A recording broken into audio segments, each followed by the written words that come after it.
Every day, I personally look forward to spending dinner with the kids because that's the only time that we're actually complete. I always believe na eating is the basic expression of love. I think the most important talaga is the kitchen. I make sure na when I get home, we do an activity and most of that time, it's cooking. Both of us are taking advantage of that time that we get to spend with them. You know, more time before they leave the house.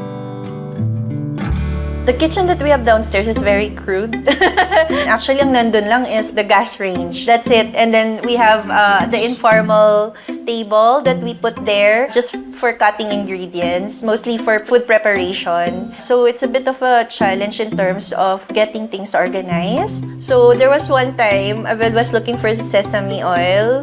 So, hindi namin siya mahanap, nagagalit na siya. And then, turned out, na tabunan pala siya. Saving time in cleaning up and saving time in getting your ingredients right, big thing. So, if you could have like a better way, it will definitely make the difference. Designing involves a lot of careful consideration. Our approach for Avel and Jennivy's kitchen centers on creating a space that balances their home furnishing needs, a family-friendly environment with their minimalist aesthetic. Given their active family life and love for cooking together, the design needs to accommodate both the chaos and the joy of those moments. We're planning more compartments and smart organized to reduce clutter, to make sure everything has its place, but it's easily accessible for both the adults and the kids during their cooking sessions. We also included elements to ensure child safety features, such as corner bumper, so when the kids join their parents in the kitchen, we can ensure their safety. One of the focus is also lighting. Lighting enhances both the atmosphere and the functionality of the kitchen. It makes the cooking safer and easier.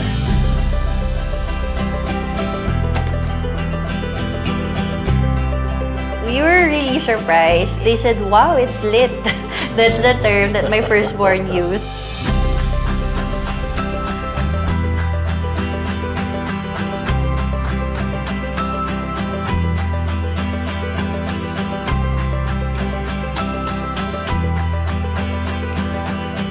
To give Avel and Jennivy's family more moments here in the kitchen, we use IKEA method built to last a long time with its 25-year guarantee.